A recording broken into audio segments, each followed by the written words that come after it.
Wherever you are in the world, welcome to another edition of Jerry's Take on China. Hangzhou is a very beautiful place. I was there just earlier this week, actually.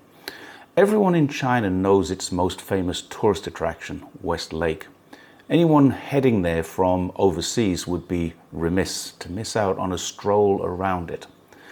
But it's in Asian minds right now for a different reason, because on the 23rd of September, the city will play host to a record 12,500 athletes, and everything is ready.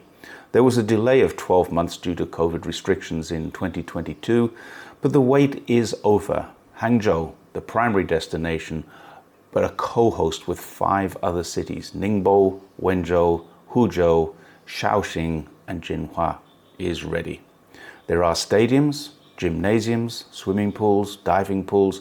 There's a huge village to accommodate almost 20,000 athletes, officials, and media, built alongside the river with a new freeway and a metro system to reach into it. Before the 54th Asian Games gets underway in Hangzhou, though, there's another important sporting event, with its opening even sooner, the 31st World University Games. 12 days of incredible sports, more than 10,000 athletes, converging on one city, Chengdu in Sichuan. Chengdu is world-renowned as the home of China's pandas, but has so much more to offer. Chengdu is one of the oldest inhabited cities in China. It actually has a recorded history of up to 3,700 years and was believed to have been occupied by the Qin dynasty, 221 BC. It's always been the capital of Sichuan, and it's famous, amongst other things, for its spicy food. But such is the importance of these games, also delayed from 2021, it was announced this week that President Xi will attend the opening of the Games in Chengdu, and he will meet with several other global leaders who will be in attendance. The presidents of Indonesia, Mauritania, Burundi, Guyana, Georgia, and Fiji will all get the opportunity to be greeted and meet the leader of China. Whilst international sporting events such as these are incredibly important for the athletes, there is more. Sporting events are vitally important for soft power diplomacy. They are opportunities for leaders to meet in informal settings without the usual diplomatic pressures. They are places where the leaders can enjoy the events, get to know each other, and sometimes even become friends. It isn't often that 2 such important events will occur in such a short period of time, so both the events of Chengdu starting this week and the upcoming Hangzhou Games in less than 2 months will be great opportunities for friendships between Asian leaders as well as emerging nations leaders. But it was with great disappointment in many sporting circles that the state of Victoria in Australia was forced to cancel the upcoming 2026 Commonwealth Games. Australia is going through a difficult time. There are some serious housing crises as rents and mortgages increase. New Australians are migrating to the country, and the numbers of affordable housing options are shrinking. When the cost of the Commonwealth Games rose from 2.6 to over 6 billion Australian dollars, the Premier of the state made a tough decision. Cancel the Games. Go ahead with the infrastructure that was promised and divert much of the funding saved by cancelling these Games into building new and affordable homes. Tough but necessary decision.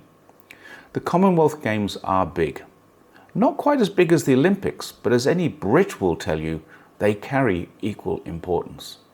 56 countries, many of them smaller countries, make up the Commonwealth, which came into being as British colonies left the empire for independence, but retained some links with Britain for the purposes of trade and preferential policies, hence the name Common and Wealth, Commonwealth.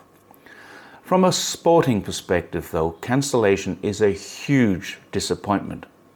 From a political perspective too, many of the leaders of smaller nations, formerly British colonies, would meet and enhance their relationships in the private boxes and the dining rooms and hotels around the sporting arenas. Let's think about something different for a moment. For a long time, Hong Kong was part of the Commonwealth as a colony of Great Britain, and from 1934 to 1994 participated quite successfully in the Commonwealth Games. As a region of China and not an independent country, when Hong Kong was handed back to China, it lost its right to participate in the Games. That was sad. China has recently hosted the Winter Olympics. It's the only country to have hosted both Winter and Summer Olympics, with the equestrian events being held in Hong Kong. The 16th Asian Games in 2011 were held in Guangzhou, with sporting venues in several other Guangdong cities, Dongguan, Foshan and Shanwei. And the same year, 2011, the University Games were held in Shenzhen. Not only were the Shenzhen Games a success, they were a roaring success. The highest number of athletes, the highest number of sports for them to compete in, with unprecedented media coverage to more than 70 countries. The entire event went off without a hitch. And the facilities built for those games are still there. Dan Andrews, the Premier of Victoria in Australia, is a friend of China.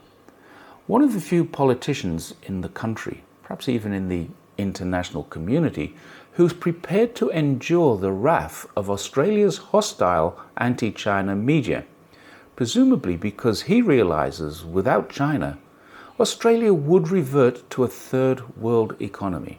Something Andrews could do is approach his friends in China and negotiate a new, neutral venue in Hong Kong and Shenzhen.